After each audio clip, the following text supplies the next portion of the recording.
This is pathetic. This is pathetic. My heart is bleeding. My heart is bleeding. I don't know. Mi ò mọ tí Adédoyin ń béèrè fún nílé ẹjọ́ pé ká fóun lẹ̀. Mi ò mọ bí lọ́yà Adédoyin ṣe máa feel right nígbà tí autopsy result jáde. Kàn fi hàn wọ́n. Guys, guess what? The autopsy report of the late Timothy Adegoke has been revealed by Oriyomi Hamzat, who has been following the case and giving us all the updates that we need concerning it.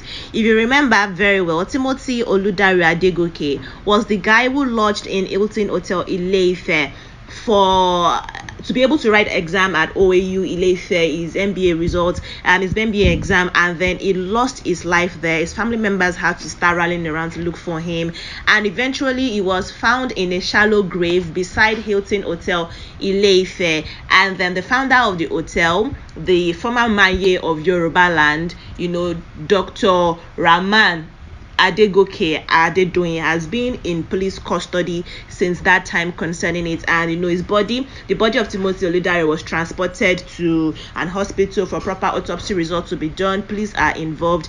Finally, the result of the autopsy is now revealed to general public. At first, Oriyomi Hamzat already said he had details concerning it, but because of legal reasons, he would not be able to expose and talk about what the report is. But now that the report has been made public, we have the autopsy result that was performed on the late Timothy Oludare Adegoke.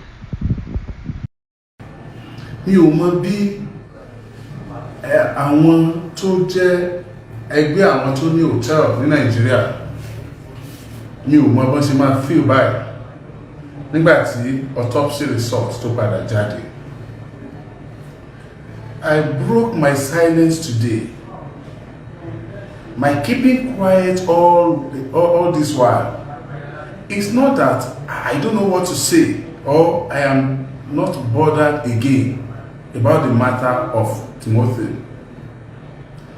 But I have to know what to say. I have to be sure of what I am saying because I know how far, I know how viral it may likely go. And I will not say anything I won't be able to defend at the end of the day. Ẹ̀yin ọmọ Nàìjíríà, nílẹ̀ yìí àti lókè òkun, tẹ́ ẹ bá ń sùn tẹ́lẹ̀, tẹ́ ẹ bá ń doubt tẹ́lẹ̀, tí ò bá yé yín tẹ́lẹ̀, tẹ́ ẹ bá sọ pé àbí báyìí ni àbí báyìí kọ́ tẹ́lẹ̀, mo fẹ́ kẹ́ ẹ gbọ́ mi lálẹ́ o.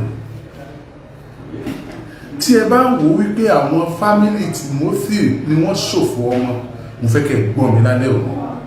Tí ẹ bá ń wò pé àwọn fámílì Timothy lọ́fọ̀ ṣẹ̀, mo fẹ́ kẹ́ ẹ gbọ́ mi lẹ́nu. Tí ẹ bá ń wò pé kò kàn yín, mo fẹ́, if you stumble on this particular show, please share it like you never share anything before. Tí ẹ bá stumble on this show, ẹ máa share it.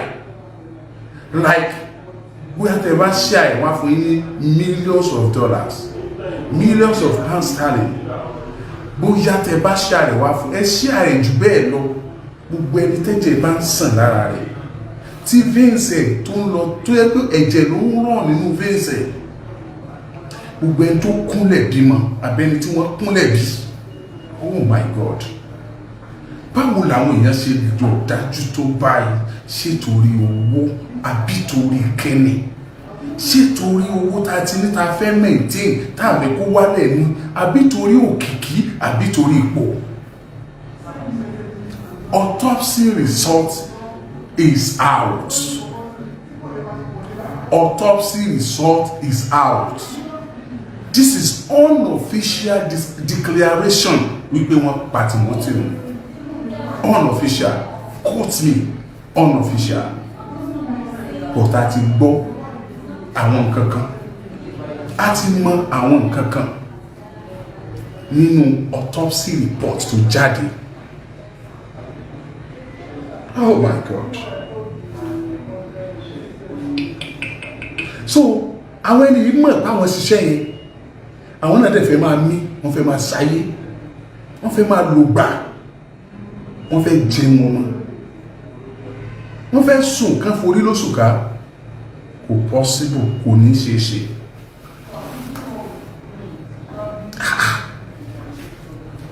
wọ́n máa pa Timothy níkẹ́ àwọn rìsọ́ọ̀tì tá a rí rè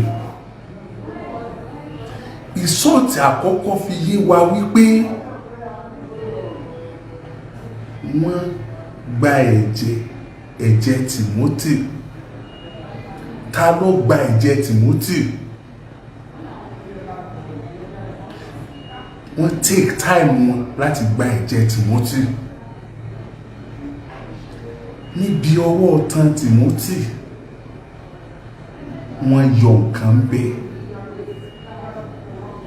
wọ́n dẹ̀ kán eegun ẹsẹ̀ Timothy eegun itan rẹ̀ wọ́n break eegun itan méjèèjì. Ṣé ó fọwọ́ rọrí kú eegun itan méjèèjì fi break? Ó fọwọ́ rọrí kú náà yọ nǹkan níbi itan ẹ̀ lọ́wọ́ sàlẹ̀. Timothy, oh my God, autopsy result reveal ẹ̀ wípé Timothy ó ti sùn lọ ojú oorun ni wọ́n ti fọ́ nǹkan mọ́ Timothy lórí wọ́n la nǹkan mọ́ lórí ó fọwọ́ rọrí kú ni wọ́n la nǹkan mọ́ lórí níbo ni Timothy sùn sí tán ti la nǹkan mọ́ lórí. Ó máa ṣe lóòtẹ́ẹ̀lì Adédoyin lóòtẹ́ẹ̀lì Dr. Abdulrahman Adédoyin Adégòkè ní Hilton Hotel tó wà nífẹ̀ẹ́ wọ́n dẹ̀ la nǹkan mọ́ Timothy lórí láti ojú oorun. Ilé ìyàtọ̀ sí tá a sọ tẹ́lẹ̀ kódà tá a sọ tẹ́lẹ̀ gan ó tún kéré sí rìsọ́ọ̀tì tá a gbọ́. Wọ́n fọ́ nǹkan mọ́ Timothy lórí ni ó ti sùn lọ wọ́n fọ́ nǹkan mọ́ lórí. Ẹ̀jẹ̀ Timothy ló sì ṣòfò ẹ̀jẹ̀ rẹ̀ ṣòfò títí tẹ́mi fi bọ́ lára rẹ̀. Ó lùsẹ̀ ẹ̀jẹ̀ púpọ̀ ibi tẹ́jẹ̀ yẹn wá wà àmọ́ ta ló gbé ẹ̀jẹ̀ yẹn kí ni wọ́n fi ẹ̀jẹ̀ yẹn ṣe níbo ni wọ́n dà sí. Mo tẹnu mọ́ fún yín mo ní blood bọ̀bọ̀ yìí soak with cloth aṣọ bọ̀bọ̀ yìí ó soak with blood. Sígbà tó jú mi ò deceive mi mo ti sọ fún yín pé ẹni tó bá fẹ́ rí picture kó sọ fún mi I will send it to you. Mo ní aṣọ bọ̀bọ̀ yìí ó soak with blood. Owó ìsàlẹ̀ soak with blood. Aṣọ owó iná aṣọ owó òkè náà soak with blood. I told you, I said it. Fọ́ nǹkan máa lórí látọjú oorun láì ṣe wúrẹ́ láì ṣàgùtàn láì ṣe kú. Oh my God, what a life. Ọmọ Timothy wá wo picture èmi àtẹ̀gbọ́n rẹ̀ ń wo picture ọmọ Timothy wá wò pé is this not my daddy? It's not your daddy. No one should lie for me here. Someone should not tell me lies. Because this clothes look like my daddy's clothes. My daddy has a cloth like this. And the guy lied down helplessly. He could not help himself. He's gone. Sleeping in an hotel. Wọ́n fọ́ nǹkan mọ́ lórí àní sọ bóyá ẹni bóyá gini wọ́n fọ́ nǹkan mọ́ lórí látọjú oorun. Ẹ̀jẹ̀ ara ẹ̀ dẹ̀ ṣòfò wọ́n dẹ̀ yọ nǹkan bí itan wọ́n dẹ̀ eegun itan rẹ̀ ó kán.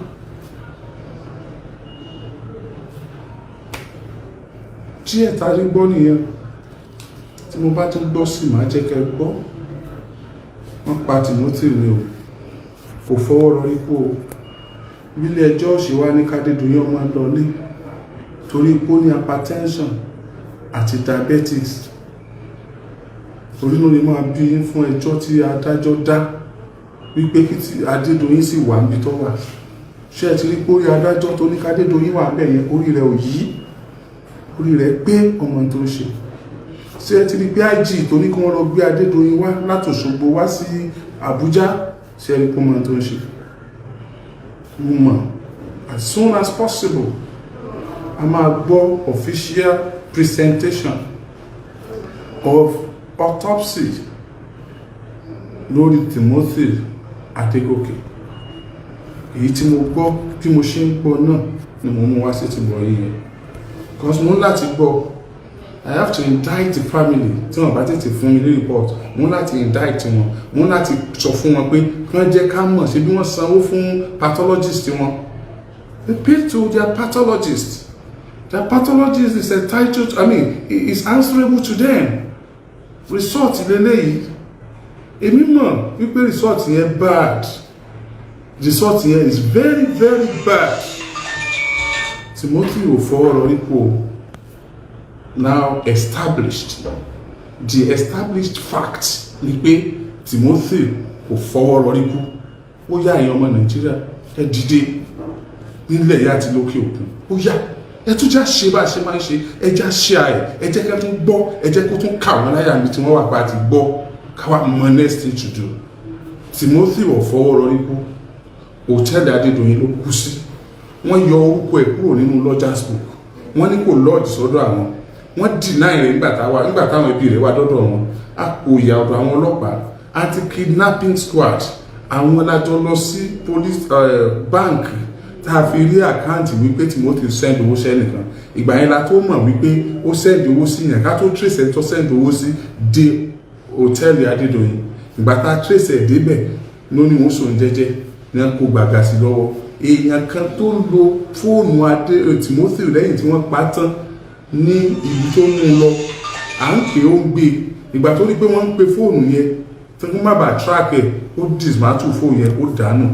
Laptop Timothy, everything, wọ́n bi wọ́n léèrè. Commissioner of Police Ọ̀ṣun State, àwọn ẹbí Timothy bi léèrè pé wọ́n bá wọn béèrè níbo ni wọ́n da gbogbo nǹkan rẹ̀ tó kó lọ́wọ́, laptop everything bó náà dá sí. Wọ́n níbi táwọn sin sí náà làwọn dá gbogbo ẹ̀rù sí. At the end of the day, àwọn kan tún ní àwọn local government, àwọn kan tún ní àwọn ọlọ́pàá mọ̀ rẹ̀, wọ́n tún ní wọ́n mọ̀ sí gbogbo tá a gbọ́ tán kú olóṣogbo.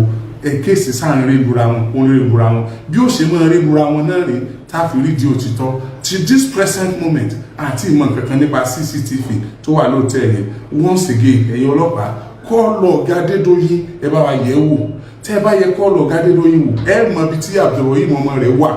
Tán bá sọ pé Abdulrahim ló pa Timothy, mo wo Abdulrahim yẹn náà, mo picture rẹ̀ tẹ́ bá fẹ́ rí ascendẹ̀ sí jákèjádò àgbáyé. Abdulrahim Adédoyin Adégòkè, orúkọ rẹ̀ Abdulrahim Adédoyin ní orúkọ rẹ̀. Tó bá yẹ pé Abdulrahim náà ló pa Timothy, kí ló dé tó fi pa? Ẹ bá wo kọ́ọ̀lọ̀ ọ̀gá Adédoyin, kì í ṣe lórí fóònù ẹ̀ lẹ́tì wò, ẹ bá wa wò ó ní telecommunication company. Tẹ́ bá wo kọ́ọ̀lọ̀ ọ̀gá Adédoyin ní telecommunication company, ẹ máa mọ ẹni tó pa Timothy. Very simple case sir. Tẹ́ bá wo kọ́ọ̀lọ̀ ọ̀gá obìnrin tí wọ́n sẹ́ni owó sákàǹtì ẹ̀yẹn, ẹ máa mọ ẹni tó pa Timothy. Very very simple case sir. Tẹ́ bá wo kọ́ọ̀lọ̀ ọ̀gá fáà tó mú fóònù Timothy lọ tó ń lọ lò ó níbi bolo tí ń lọ lò náà Lẹ́jìgbò. Tẹ́ bá wo kọ́ọ̀lọ̀ ọ̀gá ẹ̀ ní ẹ má wo kọ́ọ̀lọ̀ ọ̀gá wọn lórí fóònù wọn o.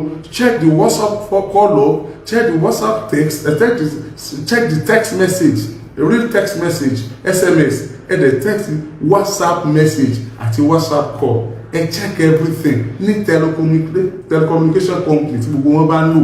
Ẹ bá wa yẹ̀ wò dáadáa. Tẹ́ bá yẹ kọ́ọ̀lọ̀ gbogbo wọn wò pátápátá, ẹ máa mọ ibi tá Abdulrahim wà, ẹ máa mẹ́ni tó pa Timothy, ẹ máa mọ̀ bóyá Adédoyin lọ́wọ́ ń bẹ̀ àbí ò lọ́wọ́ ń bẹ̀. We need to know all this. Ẹ jọ̀ọ́ ẹ bá wa go further. Ẹ jọ̀ọ́ láti bá wa invite gbogbo àwọn tí wọ́n sun hòtẹ́ẹ̀lì yẹn mọ́jú.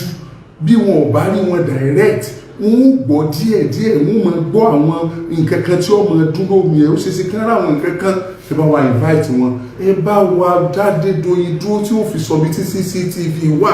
Kó júwe ibi tí CCTV yẹn wà, kó sọ reason náà fi remove CCTV, tẹ́ fi dismantle gbogbo CCTV, CCTV wà ní ẹ̀, CCTV wà ní square, CCTV wà ní gbogbo ibi tó ní reason tí ò fi wá sí CCTV mọ́ lóòótẹ́ yẹn. We care to know. A jẹ́ pé the action has been premeditated kan tó carry it out. Ẹ bá wa béèrè gbogbo àwọn eléyìí. À ń bẹ̀ nítorí Ọlọ́run ni, a mọ̀ pé ṣẹ́ yín ni, a sì mọ̀ pé ẹ lè ṣe. Ọlọ́run ó dúró tì yín. Wọ́n pa Timothy ní o, gbogbo èyí tẹ́ ẹ̀ dúró de autopsy report, wọ́n pa Timothy ní. Mo tún padà bọ̀ nítorí ó súnmọ́ ká tún gbọ́ mi yóò bá fi tún dédé àkókò yìí lọ́la. A wà lẹ́nu iṣẹ́, àwọn ọlọ́pàá ń ṣiṣẹ́ tiwọn, àwa náà ń ṣiṣẹ́ tiwa. Wọ́n pa Timothy ní o. Gbogbo èyí tẹ́ wá jẹ́ bloggers throughout the world, ẹ bá mi share ẹ máa bá mi share ẹ máa bá mi share ẹ máa bá mi share ẹ copy ẹ lift if you may not even acknowledge me, I am less concerned. You don't give me any credit. What matters most is justice for Timothy. What matters most is justice for Timothy Oludare Adegoke. Thank you. Ẹ ṣé, wọ́n pa Timothy ni o.